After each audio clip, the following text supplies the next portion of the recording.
Oh yes, the medieval road bandit, nature's original entrepreneur, the Robin Hood wannabe who skipped the part about giving to the poor and went straight to taking from everyone.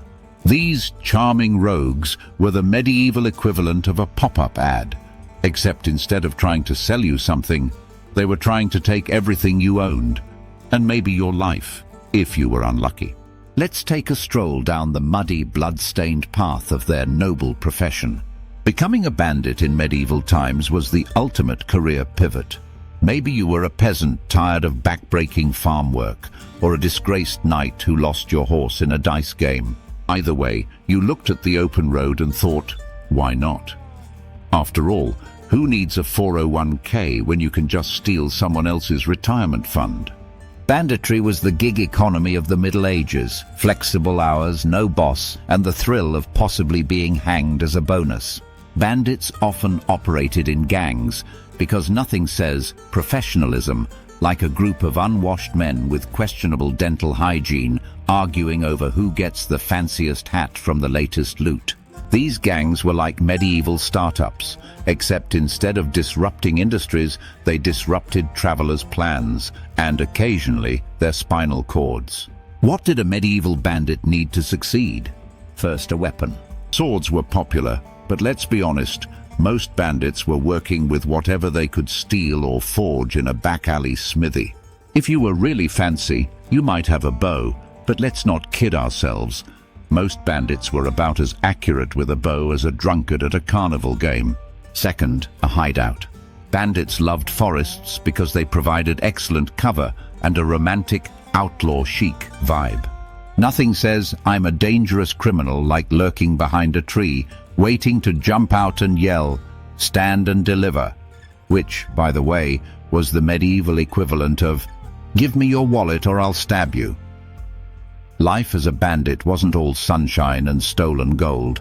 There were risks, like angry merchants with crossbows, bounty hunters, and the occasional royal army sent to clean up the roads.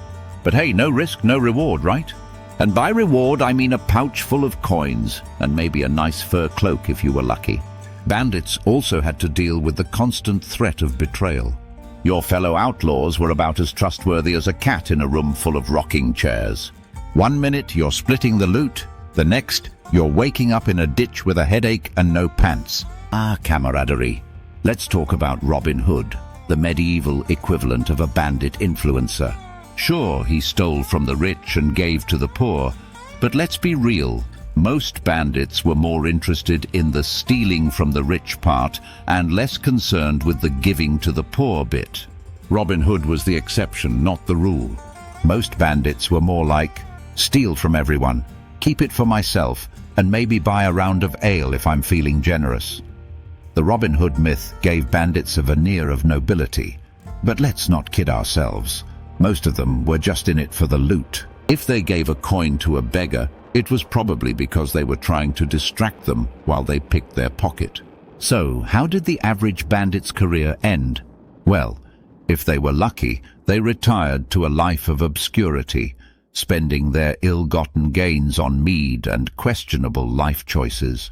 If they were unlucky, they ended up swinging from a gallows, providing entertainment for the local villagers. Nothing brought a medieval community together like watching a bandit get their comeuppance. It was like the medieval version of Netflix, but with more screaming. In the end, the life of a medieval road bandit was a mix of danger, excitement, and poor life decisions. They were the original anti-heroes, the bad boys of the Middle Ages, and the reason why no one wanted to travel after dark. So, the next time you're stuck in traffic, just be grateful you're not dodging a gang of sword-wielding lunatics on a muddy forest path. Progress, folks. Progress.